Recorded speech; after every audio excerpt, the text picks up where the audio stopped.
the power behind the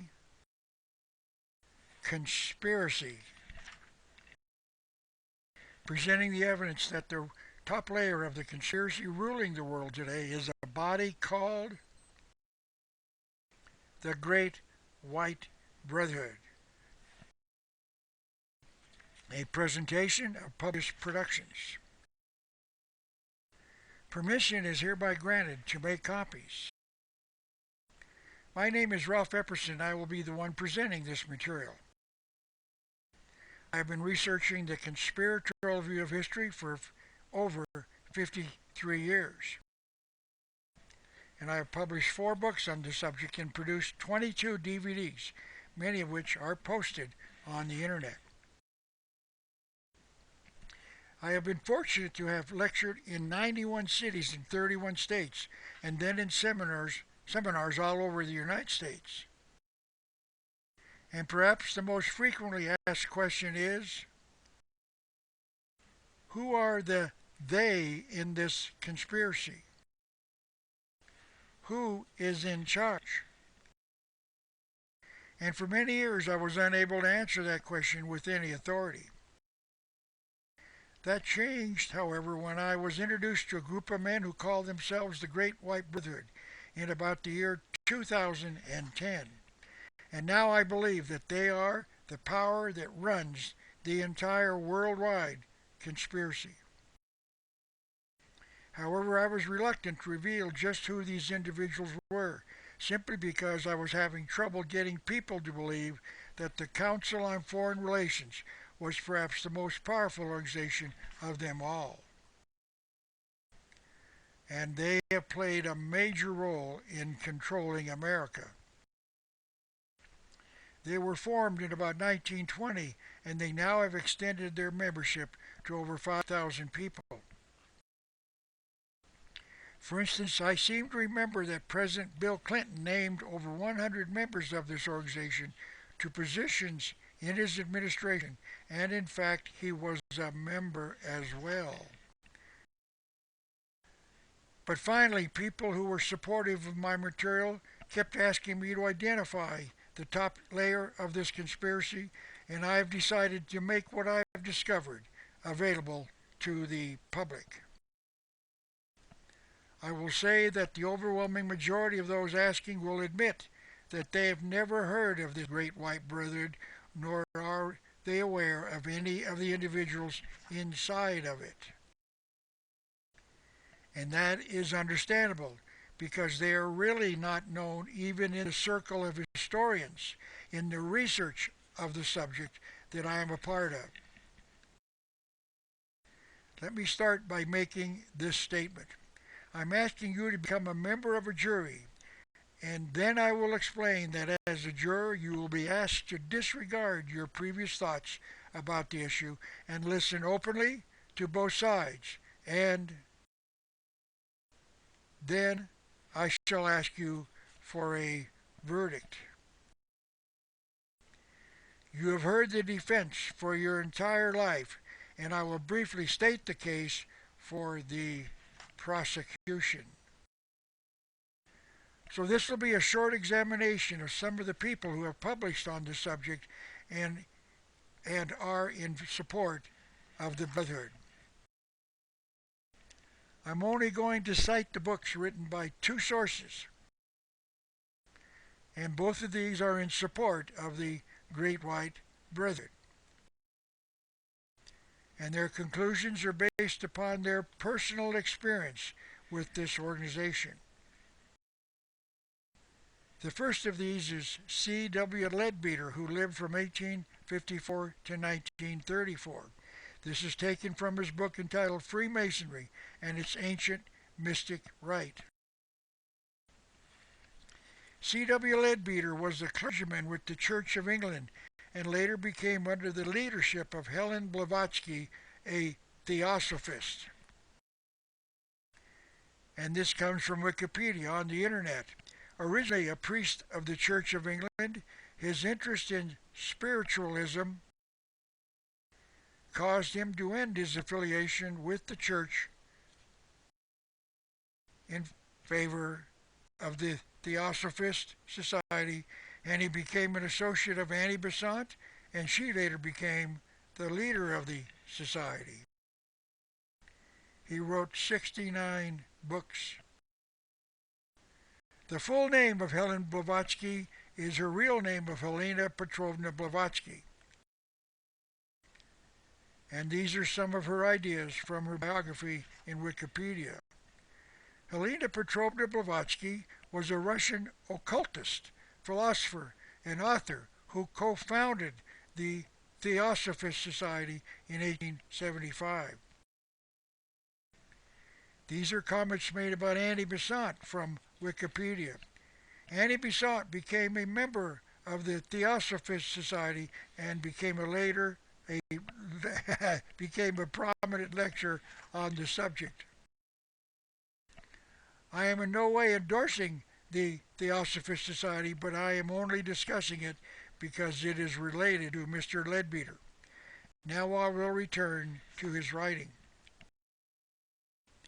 Annie Besant wrote the foreword of the book entitled The Masters and the Path and commented about Mr. Leadbeater.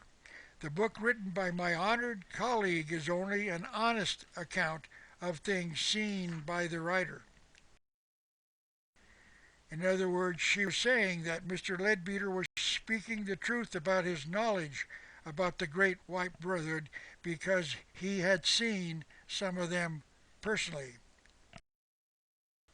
Now, quoting Mr. Leadbeater, there has always been a brotherhood of adepts, the Great White Brotherhood. The adepts in the Great White Brotherhood are dealing with the entire world in enormous, comprehensive sweeps of power. The hierarchy of the Brotherhood directs the world. The historical records of every nation are full of the doings of men of genius. The history of every nation could be written in the biography of a few individuals. The Great White Brotherhood is working upon thousands of people simultaneously, and all the time doing higher work as well, playing a great game of chess, as it were, with the nations of the world. The record of every great nation shows the presence of such supermen. My only desire was to meet them face to face. Madame Blavatsky and Dr. Besant have seen some of these great ones. Madame Blavatsky saw 3 of our masters in Nepal. Now this becomes the first time we have learned where some of these masters live. This is a map showing the small nation of Nepal. This is a map showing that Nepal is in a mountain range known as the Himalayas. And here are 2 more references to this mountain range. A great gathering of adepts was to take place at the house of Lord Maitreya, who's one of these adepts. The disciples, those who were followers and believers in the adepts, remained in the garden, which was on a southern slope of the Himalayas. And then this comment about a ceremony of the Great White Brotherhood. During the full moon day of May, all members of the Great White Brotherhood usually attend this ceremony. The place selected is a small plateau surrounded by low hills, which lies on the northern side of the Himalayas, not far from the frontier of Nepal, and perhaps about 400 miles west of the city of Lhasa. This is a map showing the location of Lhasa, indicating a distance of about 400 miles to a city called Tingri. And the last comment about where they reside, the Great White Brotherhood has its headquarters in Central Asia. And now Mr. Leadbeater named the members of the Great White Brotherhood that he met at one time or another. First of all, he made this comment: "They are to me people just as real as any whom I know." He then indicated that there were two classes, and then the disciples, meaning the students of these two levels of adepts. These two classes are the lords and then a little lower class called the masters. Now, I'm not going to pronounce these names, but just print them out and identify them by numbers for reasons you shall soon see. First, the lords. Number 1. Number 2. Number 3. Number 4. Number 5. Number 6. And number 7. And now the lower class, the masters. Number 1. Number 2. Number 3. Number 4. Number 5. And number 6. So according to Mr. Leadbeater, these are the people ruling the entire conspiracy from their headquarters somewhere in the Himalayas. Now I wanted to bring one more comment of Mr. Leadbeater to your attention because it tells us a lot about the Masonic Lodge, and this is that comment. Behind the whole system of Masonic initiation was and is the White Lodge itself. And then Mr. Leadbeater told the reader just which adept controls the Freemasons. The Master, the Comte de Saint Germain, the head of all true Freemasons throughout the world. So now we see that the Great White Brotherhood controls not only the worldwide conspiracy, one of its adepts controls all of the Masons everywhere. Now is the time to discuss the second major supporter of the Great White Brotherhood, Elizabeth Clare Prophet.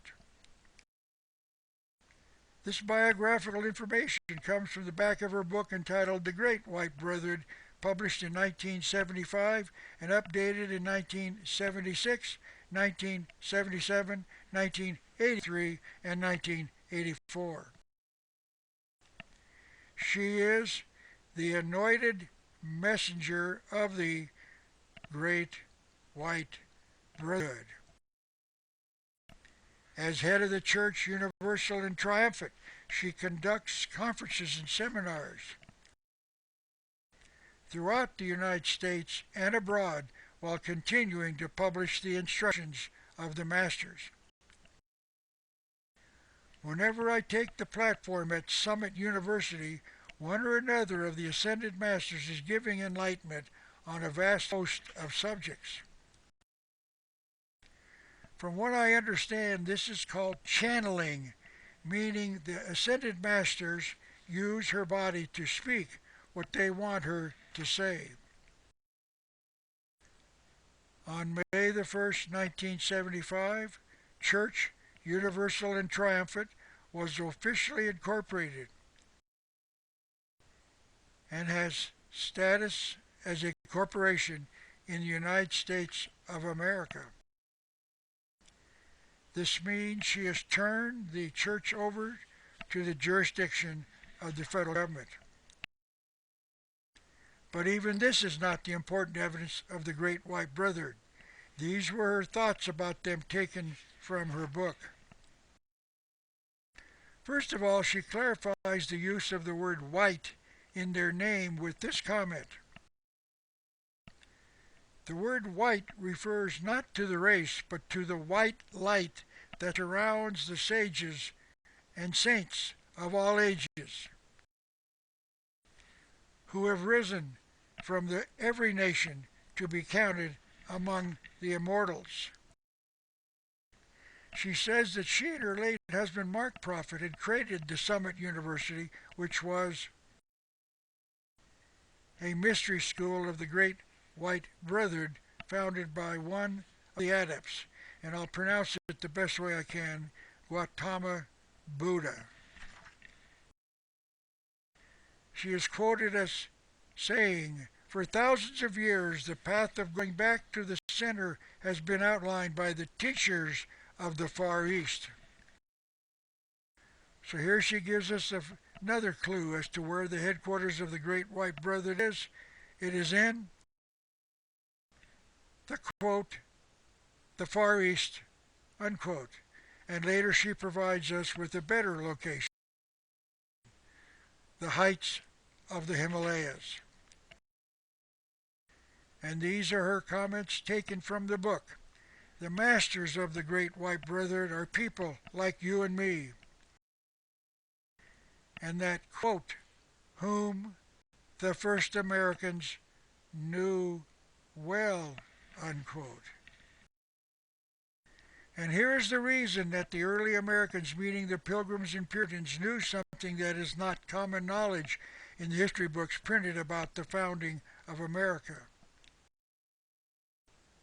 She wrote, America was chosen by the hierarchy of the cosmos known as the Great White Brotherhood. She went on. America was founded by the ascended masters. And America is an experiment of the Great White Brotherhood. I have produced a 4-hour DVD entitled America's Secret Destiny that will further document what Mrs. Prophet just said. May I suggest that you might want to find it on the internet and then watch it. It will answer your questions as to why these things are happening in America. Now, she named the following adepts inside her book, although she did not acknowledge whether these individuals were lords or masters, as Mr. Leadbeater did. Once again, I will not pronounce these names. Here are her names. Number 1, number 2,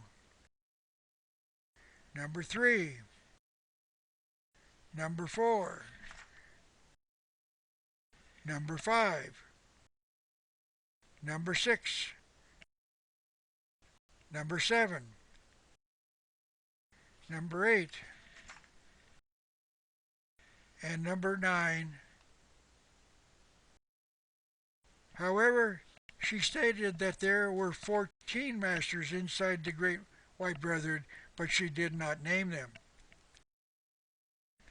I would now like to introduce you to William J. Schneblin, who was directly involved in many of the organizations created by the Great White Brotherhood. I met him at a conference in Kansas City, Missouri in, as I remember, the year 2000, and I heard him say, I became a member of different organizations and churches during the past, and he named them in no particular order. He became a noble in the Masonic Order of the Shriners. He was an ordained elder in the Church of Jesus Christ of Latter-day Saints, called the Mormons. He was a warlock in Anton LaVey's Church of Satan. He was a minister of witchcraft in the school of Wicca.